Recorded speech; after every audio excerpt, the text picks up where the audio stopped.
It's a really fantastic time in Africa right now. I was just there a few months ago. Incredible.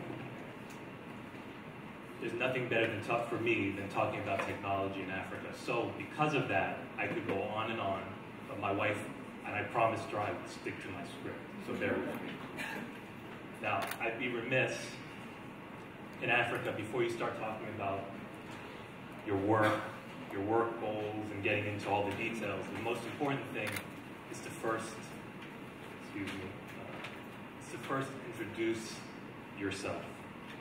And I will do that once I figure out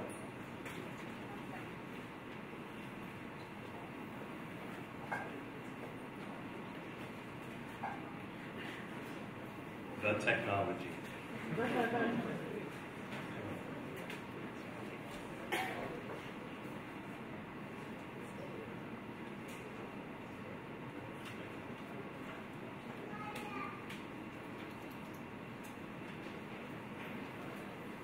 So behind me is a picture of me,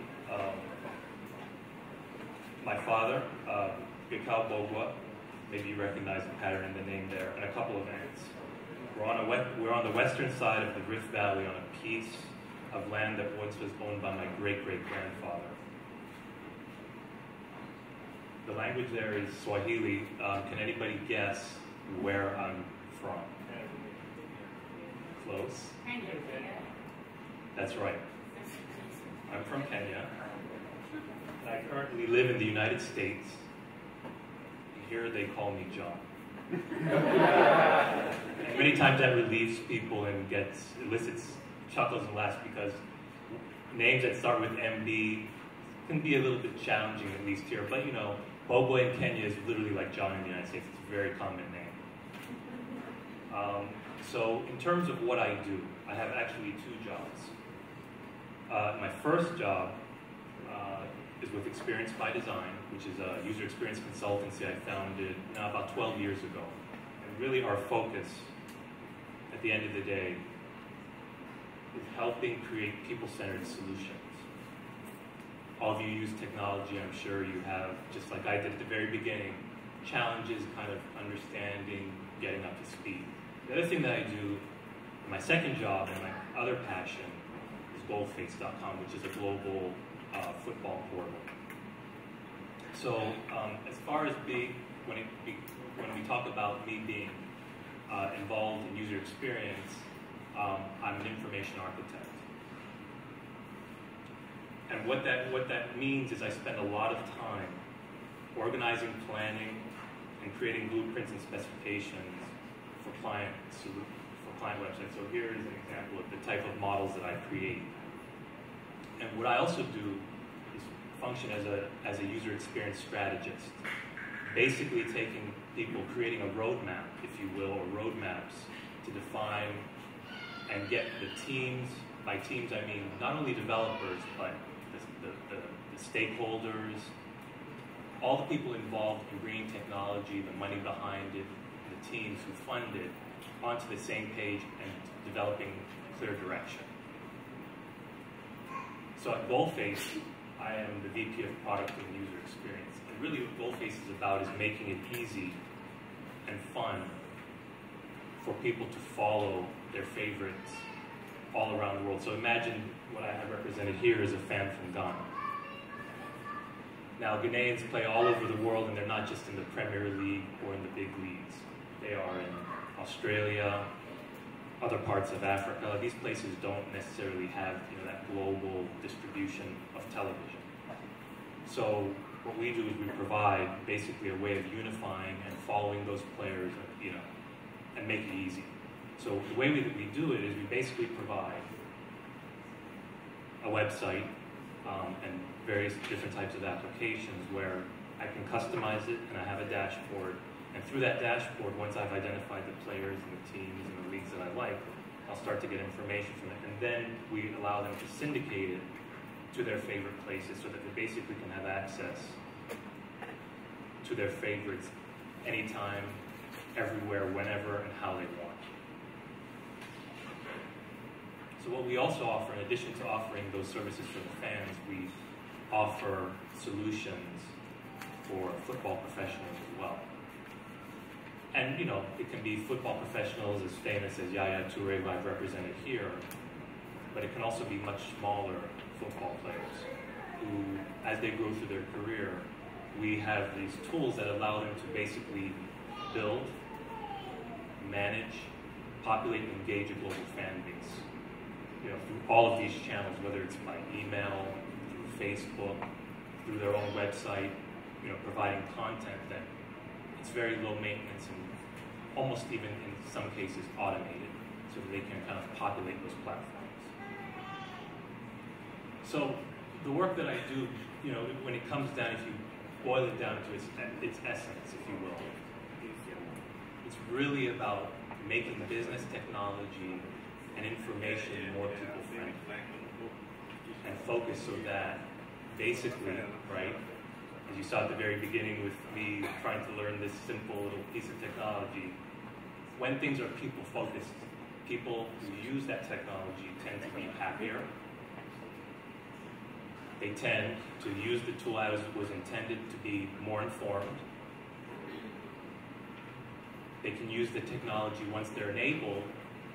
What's fantastic, especially about the technology that the folks from Coders4African were talking about, they are connected, they can communicate. It allows them, because it becomes a tool they're not encumbered, it allows their creativity to come out. It allows them to be more resourceful. And it allows them to be more productive. So part of what Coders4African asked me to do was also kind of talk about, you know, the technology that I like and that I work with. Well, I work with all types of technology. So, and I'm not a coder, but what I'm particularly interested in, or what I really like to do, is work with technology that enables understanding and enables people to do what it is that they want to do and achieve their full potential. That's what I'm most passionate about. So technology that makes things easier for people is really what the focus of my work and my passion is about. So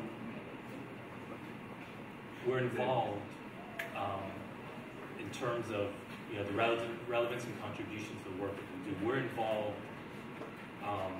by engaging people in Africa around their interests and passions for the beautiful game, and that's what Boldface does.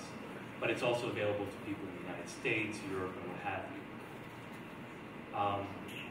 Just as I heard the team talking, everyone was saying that they're from Senegal, I went ahead and created this slide, which basically shows, for example, that African Cup of Nations qualification is going to be starting in a couple of weeks.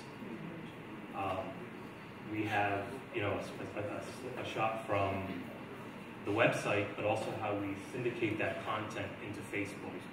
Facebook, when I was in Africa 5 years ago versus just 3 months ago, went from nowhere to everywhere. It's amazing. Now, in terms of the other work that we do at Experience by Design, my user experience consultancy, we really focus in on helping make our clients make their products much more user-friendly, much better. So I have here a before and after. This is before we worked here on the left side with them, and afterwards. Really kind of much more engaging, much more accessible content. Here is an application for a hospital system. Before we touched it, up on the right. I'm sorry, up on the left, and to the right is after we touched it. Much more usable. People who were looking at patient records understood what they were looking at much better. Their efficiency and their ability to deliver services to customers was just phenomenally improved. So what I was also asked to do was to talk a little bit about, you know, if we took you to Africa today, what would you do? You know, how would you be relevant? What contributions could you make? Well, the first thing I would do is I would start probably doing user research. You know, sometimes people have tools, people don't understand, they don't adopt.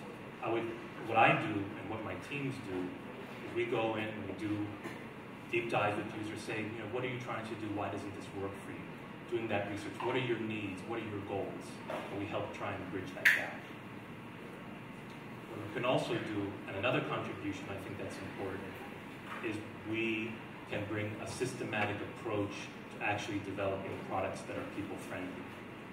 This is usability, user experience are hot topics in technology all over the world right now.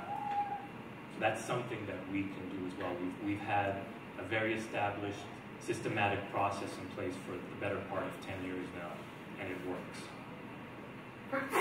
So just in conclusion, what I'd like to say, or leave you with, if you will, just a couple of thoughts. There's really no place like home, right? As the folks from Coders4African talked about, is there is definitely first of all, there's a great amount of talent in Africa, and there's a lot of need. But I think in terms of bringing technology that's people-centered, we have to think about the people.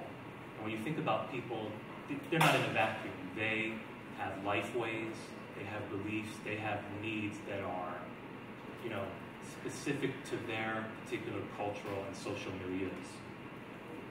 And we should be focused on that. Them, their cultures, their needs, their context. So what I would say is, as we move forward, I hope that we dream big dreams and we shoot for the stars, because Africa, it's not only problems, there's a lot of opportunities as well, and there are people who are thriving there.